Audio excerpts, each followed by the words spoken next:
Hey, what's cracking? Hope this video finds you doing well. Hope that you, my friend, have it as nice and beautiful and peaceful as I have it here today.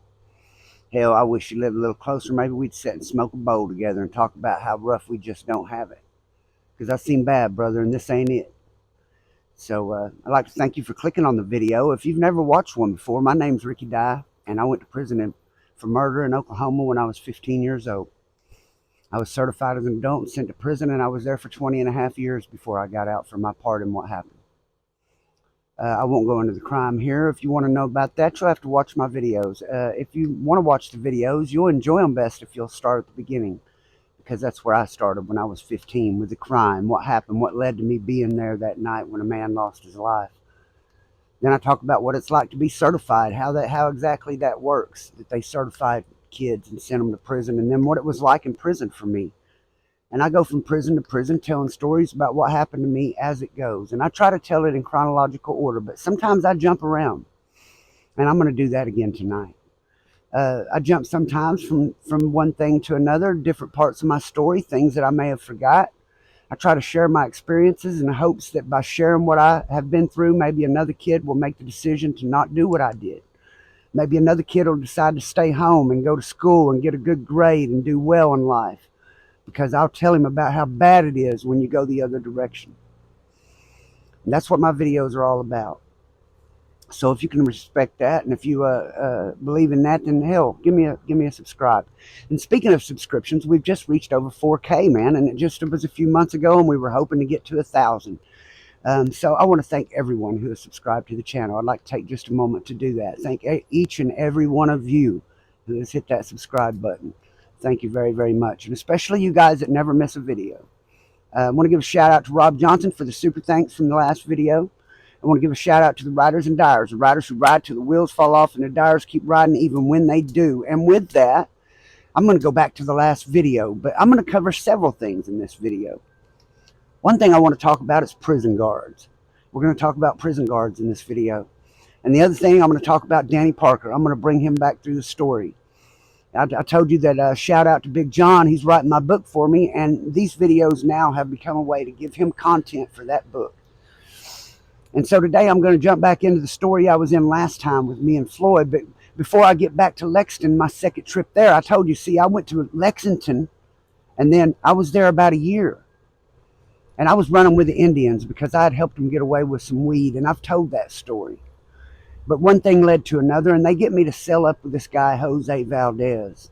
And they tell me he's a convict, and this guy gets weed every week, and people act like they got respect for him. You know what I'm saying? He's treated like a respected convict, and people do business with him. Every week he's got weed.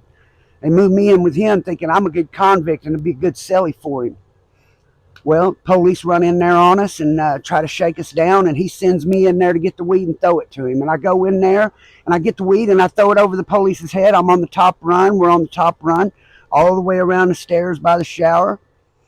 I throw the weed over the police's head out into the day room, and he's supposed to pick it up and run with it. But instead, he just looks at it, crosses his arm, and turns his back. Looks up at me and just turns his head. Meantime, police on his way around there and down them stairs get that weed. I look out there and think, holy shit, that's 20 years laying out there, man, because they were given time for weed. So shit, I was just in a pair of boxers because they just woke us up, shake us down. I jump over the top rail in my boxers. Just as I grab that weed, the police come down the stairs on me. I just kind of give him a little shoulder, just a little bit, that guard. And he hit his elbow there's a heater runs along the plexiglass windows there. And he hit his elbow on that heater, and he said it caused a scrape and a small amount of bleeding, and he said his back was tense and painful. How do I know that? Because they wrote me up for a battery on staff with injury, and that's how I went to McAllister. We talk about good guards and bad guards. Just so you know, I don't have anything against guards. I don't have anything against the police. They have to exist. That's a job that has to be done, and my hat's off to them, and nothing but respect to the man who gears up every day and puts a gun on his hip and goes out and tries to keep the law. Nothing but respect for that man. We just happen to end up on different sides of the tracks. That's all. But it doesn't mean I can't respect him. And anytime I would do something in prison to try to get away with something, to try to sneak drugs in or do something wrong, it was always, to me, a game. I figure I'm playing the game, and if I get caught, that's just part of the game. That means they won that round. But I never took it personal. And I find that that's the way a lot of the guards in prison really are. Most of them are just there to do their job, to earn a little paycheck for them and their family. It's not a great job. They're not getting a lot of money. They don't get great treatment for working there. They should get a lot more than what they do. Because the truth is, anytime they walk into one of those prisons, any inmate in there could decide, fuck it, and take a knife and shank them up. That could happen at any time. Anytime, anywhere, any place. In any prison. When you walk into a prison, you're putting your life on the line. They should get more money than they do. But most of them, they just come in and try to earn their paycheck. And I've got 3 different guys that I know who are subscribed to my channel who are prison guards or have been. And shout out to those guys for doing their job all those years. But what I found is that usually when you get a new guard on the yard, what decides how that guard acts is how the inmates treat them. Because sometimes you'll have a chick come in and all of them try to flirt with her, and she ends up being a real nice guard because everybody's respectful of her and they want her to like them, and they're trying to get some kind of attention from her, so they're real nice to her, and they lock down when she says lock down, and they do whatever she tells them to do because they want her to like them. So sometimes it happens like that, and that guard is cool. Or you get a guy that comes in who ain't really trying to be no dick-ass police. He's just trying to earn a paycheck. And the inmates treat him cool, and they treat him as an equal, and they don't disrespect him, and then this guy ends up cool. But sometimes you have a guard come in, he runs into the wrong set of inmates. I say inmates because there's a difference between an inmate and a convict. Understand that a convict is always for the other convicts. He's always going to try to help. If you see a man over there trying to get away with something from the police, you're going to help that dude try to get away with it if you can. You're always going to help your brother. You're never going to help the man. That's a convict. You're never going to tell it. Inmates, they'll help the man. The inmates will help the man do their job. So that's the difference between an inmate and a convict. And sometimes you'll get an officer come in, and instead of getting pulled up by some old convicts and treated with respect, he'll get pulled up by some inmates that call him names and talk shit to him and won't let him do his job. And then he ends up being a real dick of an officer. So a lot of times those guys are just going to reflect the way you treat them. If you're respectful to a guard, a lot of times those guards will be respectful to you. But if you're disrespectful to them and make their job harder than it has to be, well then yeah, they're going to be a dick to you. So I feel like that's all just taking everything in stride as far as I'm concerned. As a matter of fact, that battery on a staff with injury, when it first happened, that officer wrote me up for a battery on a staff without injury. But the thing is, they knew that it was that guy, Jose Valdez's weed. And they took me down there in the captain's office and said, Ricky Dye, we know that it wasn't your weed. You got it from underneath his mattress. Said, all you got to do is tell us that it wasn't yours. We know it's his. I said, I can't do that. I plead the fifth. And they have this guy. He's sitting right there by me. It's Jose Valdez. They brought us down here from a holding cell, and they're questioning us. And they asked me if I want to say anything. And I said, no, man, I plead the fifth. And they said, well, what about you, Jose Valdez? You want to say anything? And he just starts telling everything. Oh, all I know is y'all come in and ask to shake us down, and Ricky Dye run in the cell, and I seen what looked like a bag of green leafy substance come flying out. Then I seen him kind of wrestle with a guard a little bit, and he said, then he threw this bag to me, and I ran over and flushed it in Gore's house. I had to. Well, at the time, whenever I got down there and that guard come off on me, I threw that shit at him again, man, and he hit the trash can right next to him, fell right on the floor. He picked the bag up and ran, but some caps fell out. Some what we call a cap in prison is you take a chapstick cap, you fill it up with weed, and you take gloves out of the kitchen, those clear gloves, and you dump that down in there, and you fill them fingers up, and then you tie them off. And each one of those little buttons, each one of those little things is a cap of weed. That goes anywhere from $5 to $10, depending on how you're selling it. So they get a few. But the thing is, whenever some incident happens like that, when an incident happens, you only can be charged for one thing. So they picked me up for the battery on the staff. Well, when they got down there, that sergeant told me, you're taking up for your cell partner and shit. And they put us in different cells now, and I don't know why. Except for I feel like, damn, he kind of seems like he kind of told on me right in my face. But I'm still young. I just turned 18 years old, man. I ain't only been in prison for a year. And so I'm thinking he's just trying to make me sound good, maybe. Maybe he don't realize he's just told on me right in my face.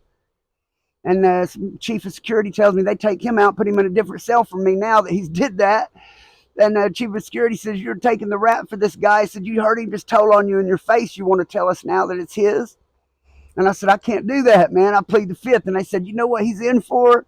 I said, he's on a parole violation for robbery or something. They said, no, he's in here for molesting his niece. So they had me living with a child molester. And then the child molester blamed his weed on me. The chief of staff, the major, he's pissed off at me for running block on these guys where they can't get them because I've stepped in the way. So he's going to make me pay. If I'm not going to admit that it was Jose Valdez's shit, then he's going to change that right up to a battery on a staff with injury instead of without. And that's a big difference. A battery on a staff without injury, that shit falls off you in 2 years. You don't have to go to McAllister for that. In 2 years, you can get your level back. But a battery on a staff with injury is 13 security points. It makes you a maximum security inmate for the rest of your fucking time. Makes me immediately go to maximum security. There's only one maximum security prison in Oklahoma. It's at McAllister. It's called OSP, the Oklahoma State Penitentiary. It's one of the oldest prisons in Oklahoma. And the son of a bitch should be shut down. When you run up there on that place, man, you just feel a bad feeling when you go up to that place. You just look at it and know that bad things are happening there. And not long ago, I was on the way home from visiting old Idabel down there, seeing John Doe and Rob Johnson down there, and I stopped by there and took a picture out in front of that place. And I'm going to tell you that I was scared a lot of the times growing up in prison. Going back to my story, I was scared a lot of times growing up in prison. There's a lot of times that I was really afraid. But there was a few times that stood head and shoulders above the rest. I was afraid when they put me on the medium security yard. But when you're on the medium security yard there, what you hear about is McAllister. You hear about the walls. We call it the walls because it has a big white wall around it with razor wire around top. So you can't even see through. You can't even see out of this fucking place. You look out, all you see is a wall and razor wire. So, and your window has wire mesh on it. So you're looking through some shit like that at a wall with razor wire. That's what you see when you try to look out the fucking window. It's a terrible place. And whenever I went there, I was the only one getting off the bus except for one other guy. There was a guy that was coming there from Joseph Hart. They had just got computers. It was when computers first became a big thing. And they brought computers in there for the OSP, for the staff to use. And they brought this guy who was a computer whiz. And they was bringing him over there, putting him up on F2 orientation. And wasn't going to send him down the hill to A or C side like they were the rest of us. Put us up there on F2 orientation until he decided whether to send us A, C, or H block. And they put him in a cell with me. And he was the only other guy on the bus that was getting off there. And that was one of the few times in my life when I was really afraid. I was afraid pretty much the whole time I was at McAllister. I'll be honest about it. And I don't think anybody could be there and not be afraid. But that is where I met Danny Parker. And we're going to talk about Danny Parker today. I want to tell you a little about Danny Parker is when I first got to the walls, you hear about the walls when you're at a medium security prison and how bad the walls is. But when you get to the walls, you hear about how badass Danny Parker is, how badass David Flippo is, how badass Jimmy Maxwell is, how badass Tony Mack is, how this killer and that killer. And you hear certain names of these guys who are above and beyond the others. So when I tell you tonight about Danny Parker, I want to tell you a little about his story, and then I'm going to tell you about when I met Danny Parker, when I was around him myself. I don't care to tell other people's stories, tell stories about other people. If I never even met this guy, I want to at least say, I know this because I met this man. This is what I know of this guy. So as soon as I got McAllister, he's one of the first names I hear is Danny Parker, Danny Parker. And when my cellie got ready to leave, he set the computers up. I was up on orientation 2 or 3 months waiting to go down the hill. And while you're up there waiting to go down the hill, he set the computers up and then shipped out. So when he shipped out, they moved a guy. I got into it with this Indian guy. I told you guys, ended up raping his cell partner and everything else. Tried to get me to move in with him. Well, I dodged that bullet, moved a guy in with me named Johnny Romo. Johnny Romo. He's a Mexican guy, little short Mexican, older guy. And he could really talk the talk. He knew how to really sound like a convict and a killer. He sounded like he was the man, one of the guys. But all the time he was faking because they moved us down the hill and they took us to Seaside. And they come and got me and him and told us to roll our bunks up. We're going down to Seaside. So I'm carrying my mattress, everything rolled up in my mattress. We're going from the cell house down to the Seaside, down the hill. And he's carrying his mattress with me. He keeps saying, "Are you sure I'm going to Seaside?" Because they said I'd go to A-side. "Are you sure I'm going to Seaside?" So I thought I was going to A-side. He ain't wanting to go to Seaside. And it's obvious. Keeps telling this guard, hey man, I need to make a phone call, so you have to put in a request staff. No, I need to talk to the officers. I need to talk to the unit staff. It's important. He keeps saying this. Eventually, he talks this guard. This guard picks up on the fact that he's terrified. And before we moved down there the night before, he was the guy, he volunteered to cut some people's hair up there. Talked to the guard into letting him cut some guy's hair. Needed a haircut up there so he could steal half a size of scissors. So, you take the screw out of the middle and you got half that pair of scissors. So that's what he had. He had half that pair of scissors and he wrapped some tore up sheet around it for a handle. And there goes my cat.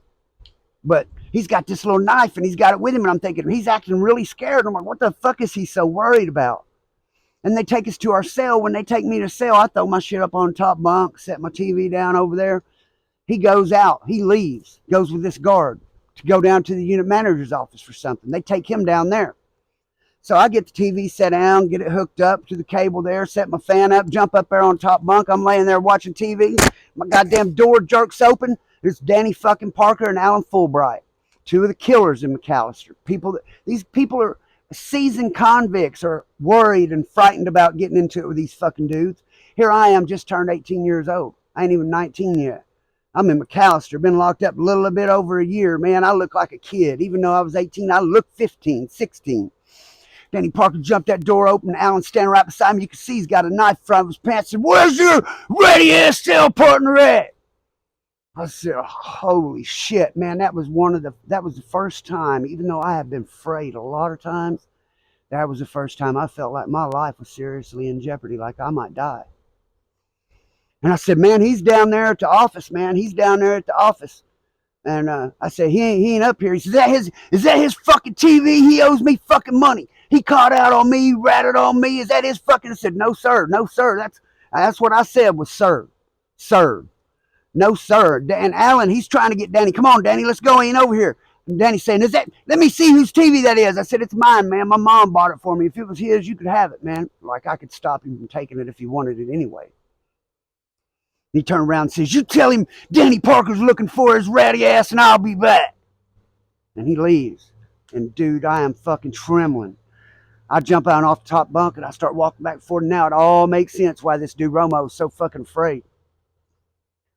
So Danny Parker, he came into prison when he was 17 years old on forgery, doing a 4-year sentence. And then he stabbed another inmate and killed him and went to death row. But the other inmates wouldn't testify on him, so he beat the charge.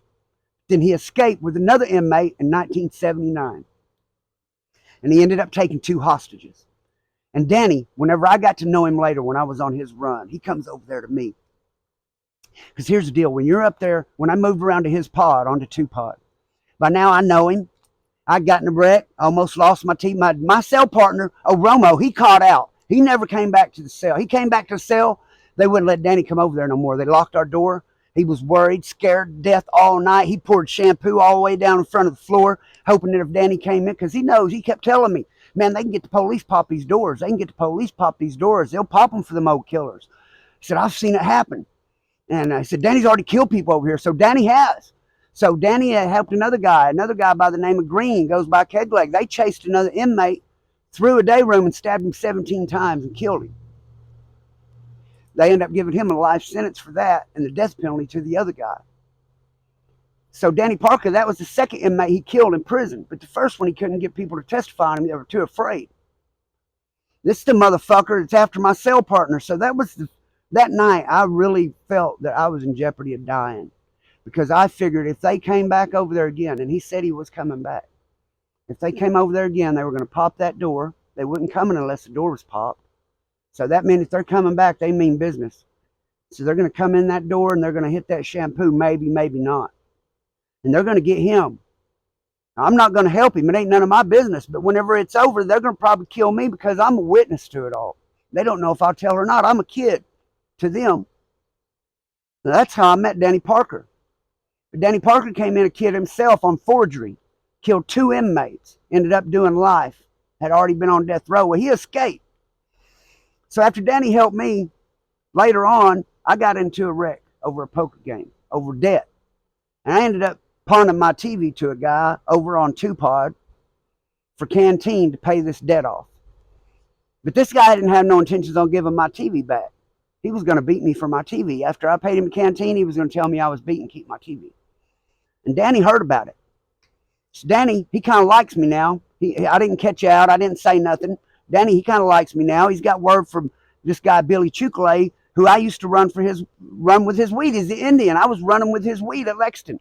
Well, now he's at the walls, but he's on A side, and he sent word to these killers over on C side, look out for Ricky Dye. That's a good kid. He ran with my dope. I'll look out for y'all if you look out for him. So that's why they're looking out for me, but I don't know that at the time. But they're kind of looking out for me, treat me like I'm a good youngster. These old killers are. So Danny comes up to my cell one day, and I'm going to tell you this. When you're in McAllister, you got a steel door that does not open. There's a bean hole in the middle of it that stays locked, where you turn around backwards and stick your hand through to get cuffed up when they got to take you out of the cell. Next to the door is a big slot, about that big. It's a bean hole. That's where they slide your tray through. But at night, in the morning, when the rum men, one of the guys that live in the day room is a rum man. And on two-pot, it's Danny Parker. So what you got to do is in the morning, he's going to come around first with milk. Then he's going to come with coffee. Then he's going to bring your tray. But he's not going to knock on your fucking door for you to get up and come on because he's busy. He's got other people. If you're not at the fucking door, you ain't getting fed. You won't get something. And he'll dare you to say something. Ain't nobody going to say a fucking thing to Danny Parker. Guaranteed that. So in the mornings, you're supposed to have your cups up there. And, man, they got roaches in that place that are inch to inch and a half long. And I'm not exaggerating at all. Whenever you leave McAllister and you go to a medium security yard, they will take your TV apart if you've got one to get the roaches out of it because they know that they're real bad at the walls. Them suckers are big. You can swing at them. They'll move, let go, fall off the wall, and take off running again. Them some bitches are smart and everything. So when you set your cup up there in the bean hole at night for him to put milk in, you take you some little cut pieces of cardboard and put on top of it so you don't have roaches or roach shit in your cup in the morning. So one morning, I was up late. I missed the coffee. I barely got the milk. I didn't have cardboard on the top. It was dark in the cell. We had cold cereal. Fucking put that milk in there and started eating it, dude. And I know I ate a bug. I crunched down it. I felt it, but I couldn't bear to look at it, so I just swallowed real fast. So that place is fucking nasty. But one morning, I didn't get up and get my milk, my coffee, or my tray. And at lunchtime, Danny, when he gets done passing out trays and feeding everybody and picking the trays up, he comes up to my bean hole and he says, I got something I want to show you. And he goes down to his cell and he gets the paperwork where him and that guy stabbed that guy 17 times and killed him. Goes down and gets the paperwork and brings it back down there and shows it to me. And he says, look at that, look at that. Does it look like I stabbed him all over? He shows me the paperwork that they used to take him to court and give him a life sentence. And it showed that he had stabbed the dude all in a patch in his neck and all in a little patch in his chest. They weren't all over the place. They were just right in the neck, right in the chest. They were all kill shots. He said, see that? Those are all kill shots. He said, it looked like I just stabbed him everywhere all these motherfuckers do. He said, when they go stab somebody, they just stab them anywhere they can, but not me. Not me. And those are kill shots. And he was happy about it, and he was proud of it. And let me tell you that I've told you guys that there's guys in prison that I respect, that I have love for, who I would ride with, but I don't want them anywhere near where my mama lives, man. And Danny's one of those guys. Got love for Danny Parker, never want him nowhere near my mama, man. Never want him nowhere near my mama. So Danny, he ended up, when I left the walls, he gave me some canteen to take with me. He said, Ricky Dye, you make sure you send the money to my books, because I got love for you, Ricky Dye, but I'll kill you over my money. I said, I know you will, Danny. I know you will. When he was showing me those pictures of those guys he stabbed all up, he said, you know what this guy's name is? His name was Ricky Dye. You know where he's from? We said, where are you from? I said, McLeod. He said, he's from McLeod too. You know what I stabbed him like that for? He didn't get up and get his fucking milk in the morning. I never missed getting up getting my milk in the morning again. Danny Parker did a lot of crazy things. So after Danny Parker, one time he escaped, made it up to the roof. And he told me when the guards caught him, he told them that he was fixing his antenna. The second time they escaped, and this is crazy as shit, and he told me this himself. Second time he escaped, and you can look up Danny Parker and hostage. You can Google Danny Parker hostage, and you can learn about this man. All right. He ended up having these two girls hostage, but before that, he had a guy and a girl hostage, he says. And he said, I got her hostage. And this is pretty rank. So if you got little kids in the room, you might want to move them around for this, because this is what he told me. He said, when I escaped the last time, he said, we had maps and we had knives And he said, we got out of here, and he said, we took these two hostages. He said, I had this knife. He said, this bitch just kept, he said, I had this guy and this girl, and I took their car. And I was in the back seat of the car. He said, I got the knife to this bitch's throat because she keeps screaming. Ah, ah. He said, I can't shut this bitch up. He said, she just keeps screaming. So I put the knife to her throat and tell her, I'm going to cut your fucking throat if you don't quit screaming. And she keeps screaming. So he said, I take the knife and put it to the guy's throat. So if you don't shut the fuck up, I'm going to cut his throat. He said she kept screaming, so he made him stop the car. He jerked the dude out of the car, slammed him across the hood, pulled his fucking britches down and said, if you don't shut the fuck up, I'm going to fuck him in the ass. And he just started laughing, man. I'm telling you, he is evil personified. Now, the man did end up dying in prison. But the whole time I was in prison, man, there in McAllister, you wouldn't have heard about anyone else besides Danny Parker, DP the Machine. The reason people call him a machine is because when you're the rum man, you can go to wreck when you want to. And he'd go out there in that we have a little wreck yard out there. It has a cage over the top of it. And it's just a little area, probably the size of a small backyard, maybe half the size of a small backyard in town. Little bitty area. It's not very big. Size of 2 or 3 parking spots. And he'll just run around that in a circle all the time and do push-ups all the time. And when he walks, his muscles are so defined, he looks like Terminator. So people call him the Machine. But Danny, that was the first time that not only was I afraid, I seriously thought my life was in danger. So when I got out of McAllister and I got back over there and I was with Floyd and we were going from unit to unit playing poker and stuff. And we got up there to 6 and that little Yoder got in a fight with them 2 guys, threw him off the run. He come up there and hit one in the head with fucking weight. And so we end up leaving that unit and we go down there to 3 and there's this old black man down there named Watusi. And Watusi always had money. He'd keep $1,000 in cash and he would loan you green money, $200 for $300 back. And you get 1 week to pay it before it's taxed. And he'll buy weed and shit and he won't even sell it. He'll just buy him an ounce of weed and he'll take it and give it away to these little Crips and Bloods. Get them high when nobody else will look out for them. So he can sick them on people if motherfucker don't pay him. And when I told you that Chris helped me, Floyd's celly Chris was going to get this crack. I told you that he come to me, told me, hey, I'll front you an 8-ball crack if you'll get an 8-ball in for me. And my brother will come over to your girl's house and he'll do it all up and we'll front you a quarter pound of weed. I think he charged me $3.50 for a quarter pound on front. But it was worth it because I can make $200 off each ounce, just cash money as soon as I got it. So these black guys coming over to my girl's house, sitting over there, chopping their dope up, giving her an 8-ball for me and an 8-ball for Chris. And then he give a quarter pound of weed and I owe for that. So really Shelly owes for that. So that's $3.50 for the quarter pound, $150 for that. So I'm $500. But I didn't have a way to get it in yet. So there was no need for me to make that move. But then this guy named Joe Cathcart comes to me and he had a relationship going on with the girl in the laundry and he offered to bring stuff in with me for me. And that's when it all got started at Lexington the second time. Ended up having a way to get drugs in through that staff member. And I've talked about that in another video. But hey, I got that. We ended up going to Watusi. He ended up buying ounces from me. This big older black man, he ended up buying ounces from me 2 at a time. I would take that $400, $200 for each ounce, and I would go and send it to Shelly to pay that off, and then I would send her other little money. You make a lot of money off drugs in prison. A lot of money. There was a time that I was paying Shelly's bills for her. She wasn't just bringing this stuff to me because it was for me. She was bringing it because of the money. I was paying her rent, paying her utilities, giving her money to come and see me every week. I'd throw her extra $100 there, here and there to go have fun with the kids. So you can really do that. But the thing is, you're going to do all your time. So I never knew it at the time. See, I had Susan Bussey was my lawyer. And I was her first criminal case. She had only done insurance cases when she took me. I was her first criminal case, first juvenile case. But she had parents that were in high places. Her dad was a judge on the state Supreme Court, and her mother was over all of DHS. So they had this guy, John Coyle, who is a very, very fancy lawyer here in Oklahoma still, John Coyle. Yeah, he does big name cases, and that's who did my case. And they kept telling me, when I was in the Berry House, they told me I wasn't going to get certified. I would get out by the time I was 18. Once they certified me, they told me I'd go to prison and do 2 years and come home on parole.